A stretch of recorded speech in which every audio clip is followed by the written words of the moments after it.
Elon Musk turns down a board seat at Twitter. Next, I'll tell you why it actually makes sense. Coming up here on The Jog.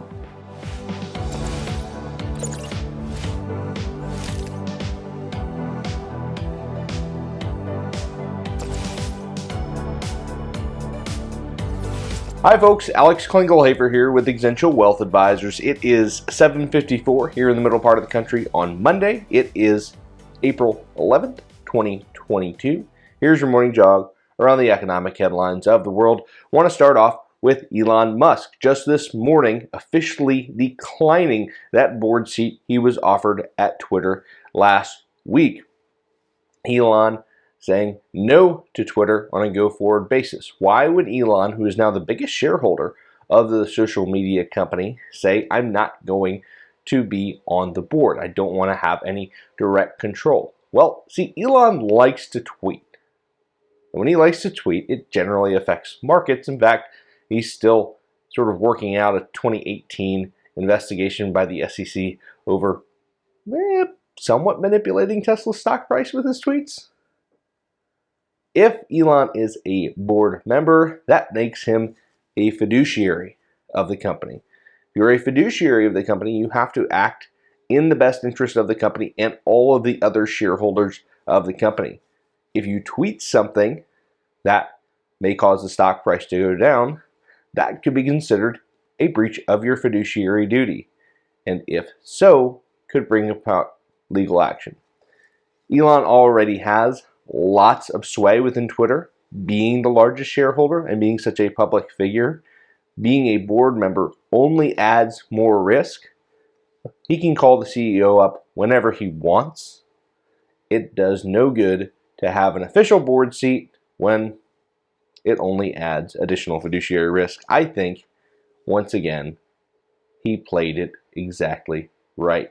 Shopify going for a 10-to-1 stock split, needs a 2/3 majority of shareholders to approve. Of course, Shopify up 180% during 2020, up another 21% in 2021, come crashing down here in 2022 as the momentum of the e-com name has stalled.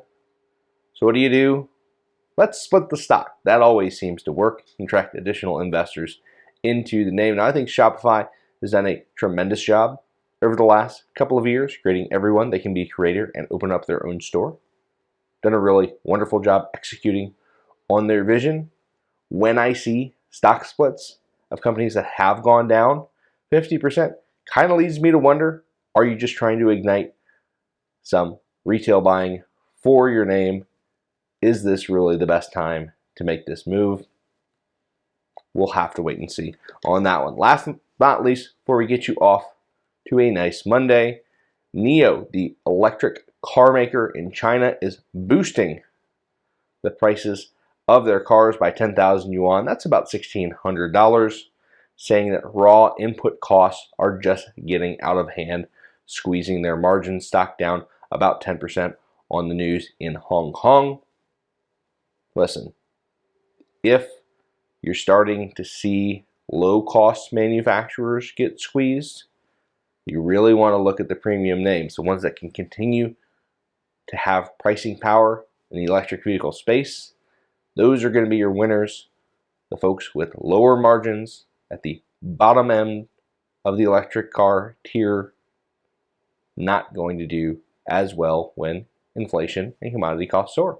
There is only enough lithium, only enough cobalt, only enough, quite frankly now, steel to go around for some manufacturers. And of course, electric cars use more plastic than steel because their batteries are so heavy. But anyway, we are running into a shortage of big metals. NIO rising their prices. If you want some additional information throughout this week, feel free to follow me. I'm on Twitter and the rest of the internet.